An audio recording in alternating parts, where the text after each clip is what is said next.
My fellow Americans, 4 years ago, we launched a great national effort to rebuild our country, to renew its spirit, and to restore the allegiance of this government to its citizens.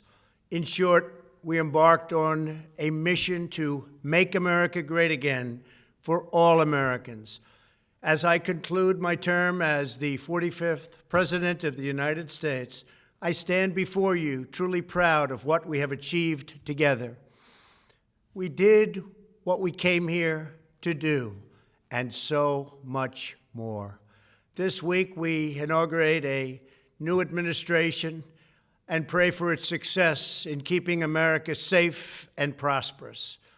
We extend our best wishes, and we also want them to have luck, a very important word. I'd like to begin by thanking just a few of the amazing people who made our remarkable journey possible. First, let me express my overwhelming gratitude for the love and support of our spectacular First Lady, Melania.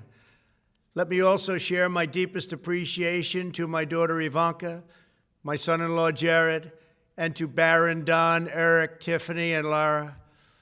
You fill my world with light and with joy. I also want to thank Vice President Mike Pence, his wonderful wife Karen, and the entire Pence family. Thank you as well to my Chief of Staff, Mark Meadows, the dedicated members of the White House staff, and the Cabinet, and all of the incredible people across our administration who poured out their heart and soul to fight for America. I also want to take a moment to thank a truly exceptional group of people, the United States Secret Service. My family and I will forever be in your debt.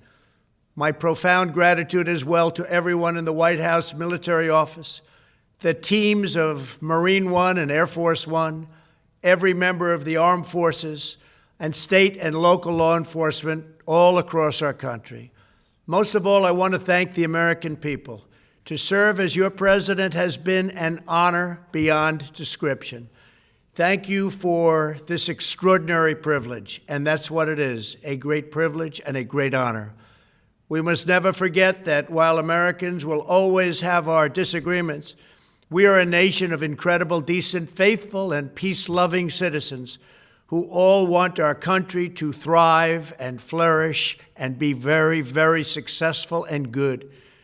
We are a truly magnificent nation. All Americans were horrified by the assault on our Capitol. Political violence is an attack on everything we cherish as Americans. It can never be tolerated. Now more than ever, we must unify around our shared values and rise above the partisan rancor and forge our common destiny. 4 years ago, I came to Washington as the only true outsider ever to win the presidency. I had not spent my career as a politician, but as a builder looking at open skylines and imagining infinite possibilities. I ran for president because I knew there were towering new summits for America just waiting to be scaled. I knew the potential for our nation was boundless as long as we put America first. So I left behind my former life and stepped into a very difficult arena, but an arena nevertheless with all sorts of potential if properly done. America had given me so much, and I wanted to give something back. Together with millions of hardworking patriots across this land, we built the greatest political movement in the history of our country. We also built the greatest economy in the history of the world. It was about America first because we all wanted to make America great again. We restored the principle that a nation exists to serve its citizens. Our agenda was not about right or left. It wasn't about Republican or Democrat, but about the good of a nation, and that means the whole nation. With the support and prayers of the American people, we achieved more than anyone thought possible. Nobody thought we could even come close. We passed the largest package of tax cuts and reforms in American history. We slashed more job-killing regulations than any administration had ever done before. We fixed our broken trade deals, withdrew from the horrible Trans-Pacific Partnership and the impossible Paris Climate Accord, renegotiated the one-sided South Korea deal, and we replaced NAFTA with the groundbreaking USMCA. That's Mexico and Canada, a deal that's worked out very, very well. Also, and very importantly, we imposed historic and monumental tariffs on China, made a great new deal with China. But before the ink was even dry, we and the whole world got hit with the China virus. Our trade relationship was rapidly changing. Billions and billions of dollars were pouring into the U.S., but the virus forced us to go in a different direction. The whole world suffered, but America outperformed other countries economically because of our incredible economy and the economy that we built. Without the foundations and footings, it wouldn't have worked out this way. We wouldn't have some of the best numbers we've ever had. We also unlocked our energy resources and became the world's #1 producer of oil and natural gas, by far. Powered by these policies, we built the greatest economy in the history of the world. We reignited America's job creation and achieved record low unemployment for African Americans, Hispanic Americans, Asian Americans, women, almost everyone. Income soared, wages boomed, the American dream was restored, and millions were lifted from poverty in just a few short years. It was a miracle. The stock market set one record after another, with 148 stock market highs during this short period of time, and boosted the retirements and pensions of hardworking citizens all across our nation. 401ks are at a level they've never been at before. We've never seen numbers like we've seen, and that's before the pandemic and after the pandemic. We rebuilt the American manufacturing base, opened up thousands of new factories, and brought back the beautiful phrase, "Made in the USA." To make life better for working families, we doubled the child tax credit and signed the largest ever expansion of funding for child care and development. We joined with the private sector to secure commitments to train more than 16 million American workers for the jobs of tomorrow. When our nation was hit with the terrible pandemic, we produced not one, but 2 vaccines with record-breaking speed, and more will quickly follow. They said it couldn't be done, but we did it. They called it a medical miracle, and that's what they're calling it right now, a medical miracle. Another administration would have taken 3, 4, 5, maybe even up to 10 years to develop a vaccine. We did it in 9 months. We grieve for every life lost, and we pledge in their memory to wipe out this horrible pandemic once and for all. When the virus took its brutal toll on the world's economy, we launched the fastest economic recovery our country has ever seen. We passed nearly $4 trillion in economic relief, saved or supported over 50 million jobs, and slashed the unemployment rate in half. These are numbers that our country has never seen before. We created choice and transparency in healthcare, stood up to Big Pharma in so many ways, but especially in our effort to get favored nations clauses added, which will give us the lowest prescription drug prices anywhere in the world. We passed VA choice, VA accountability, right to try, and landmark criminal justice reform. We confirmed 3 new justices of the United States Supreme Court. We appointed nearly 300 federal judges to interpret our Constitution as written. For years, the American people pleaded with Washington to finally secure the nation's borders. I am pleased to say we answered that plea and achieved the most secure border in U.S. history.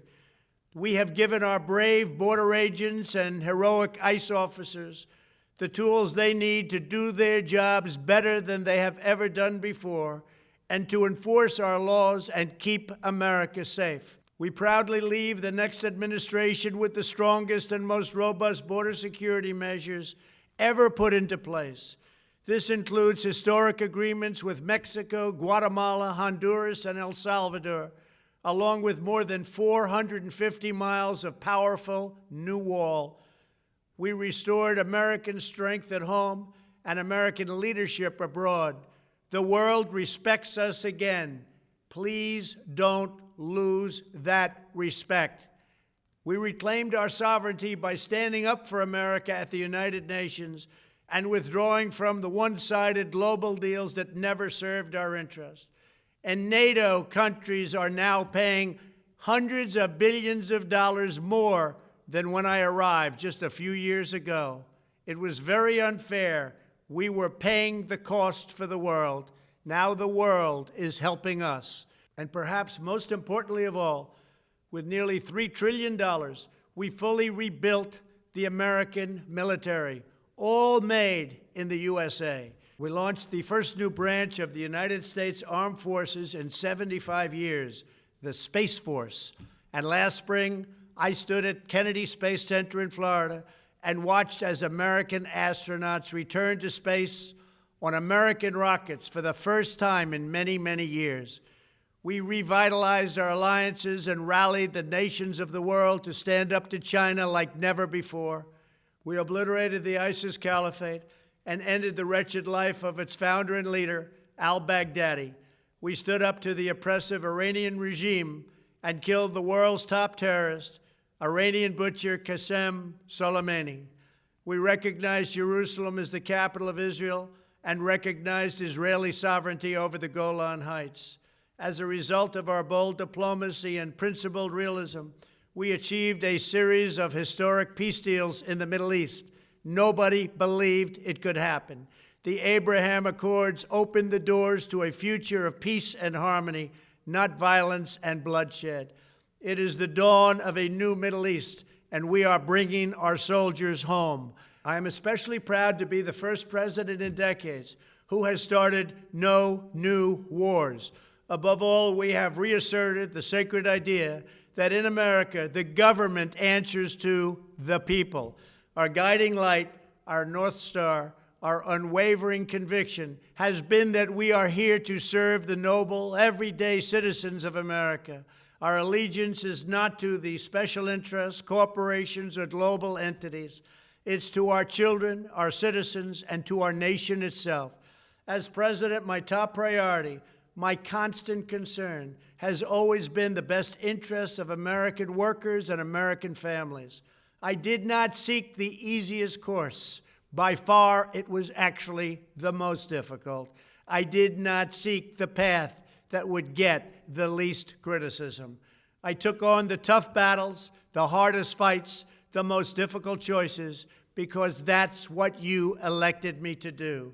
Your needs were my first and last unyielding focus. This, I hope, will be our greatest legacy. Together, we put the American people back in charge of our country. We restored self-government. We restored the idea that in America, no one is forgotten because everyone matters and everyone has a voice. We fought for the principle that every citizen is entitled to equal dignity, equal treatment, and equal rights because we are all made equal by God. Everyone is entitled to be treated with respect, to have their voice heard, and to have their government listen. You are loyal to your country, and my administration was always loyal to you. We worked to build a country in which every citizen could find a great job and support their wonderful families. We fought for the communities where every American could be safe and schools where every child could learn. We promoted a culture where our laws would be upheld, our heroes honored, our history preserved, and law-abiding citizens are never taken for granted. Americans should take tremendous satisfaction in all that we have achieved together. It's incredible. Now, as I leave the White House, I have been reflecting on the dangers that threaten the priceless inheritance we all share. As the world's most powerful nation, America faces constant threats and challenges from abroad. But the greatest danger we face is a loss of confidence in ourselves, a loss of confidence in our national greatness. A nation is only as strong as its spirit. We are only as dynamic as our pride. We are only as vibrant as the faith that beats in the hearts of our people. No nation can long thrive that loses faith in its own values, history, and heroes, for these are the very sources of our unity and our vitality. What has always allowed America to prevail and triumph over the great challenges of the past has been an unyielding and unashamed conviction in the nobility of our country and its unique purpose in history. We must never lose this conviction. We must never forsake our belief in America. The key to national greatness lies in sustaining and instilling our shared national identity. That means focusing on what we have in common, the heritage that we all share. At the center of this heritage is also a robust belief in free expression, free speech, and open debate. Only if we forget who we are and how we got here could we ever allow political censorship and blacklisting to take place in America. It's not even thinkable. Shutting down free and open debate violates our core values and most enduring traditions. In America, we don't insist on absolute conformity or enforce rigid orthodoxies and punitive speech codes. We just don't do that. America is not a timid nation of tame souls who need to be sheltered and protected from those with whom we disagree. That's not who we are. It will never be who we are. For nearly 250 years, in the face of every challenge, Americans have always summoned our unmatched courage, confidence, and fierce independence. These are the miraculous traits that once led millions of everyday citizens to set out across a wild continent and carve out a new life in the Great West. It was the same profound love of our God-given freedom that willed our soldiers into battle and our astronauts into space. As I think back on the past 4 years, one image rises in my mind above all others. Whenever I traveled all along the motorcade route, there were thousands and thousands of people. They came out with their families so that they could stand as we passed and proudly wave our great American flag. It never failed to deeply move me. I knew that they did not just come out to show their support of me. They came out to show me their support and love for our country. This is a republic of proud citizens who are united by our common conviction that America is the greatest nation in all of history. We are and must always be a land of hope, of light, and of glory to all the world. This is the precious inheritance that we must safeguard at every single turn. For the past 4 years, I have worked to do just that. From a great hall of Muslim leaders in Riyadh to a great square of Polish people in Warsaw, from the floor of the Korean Assembly to the podium at the United Nations General Assembly, and from the Forbidden City in Beijing to the shadow of Mount Rushmore, I fought for you, I fought for your family, I fought for our country. Above all, I fought for America and all it stands for, and that is safe, strong, proud, and free. Now, as I prepare to hand power over to a new administration at noon on Wednesday, I want you to know that the movement we started is only just beginning. There's never been anything like it. The belief that a nation must serve its citizens will not dwindle, but instead only grow stronger by the day. As long as the American people hold in their hearts deep and devoted love of country, then there is nothing that this nation cannot achieve. Our communities will flourish, our people will be prosperous, our traditions will be cherished, our faith will be strong, and our future will be brighter than ever before. I go from this majestic place with a loyal and joyful heart, an optimistic spirit, and a supreme confidence that for our country and for our children, the best is yet to come. Thank you and farewell. God bless you. God bless the United States of America.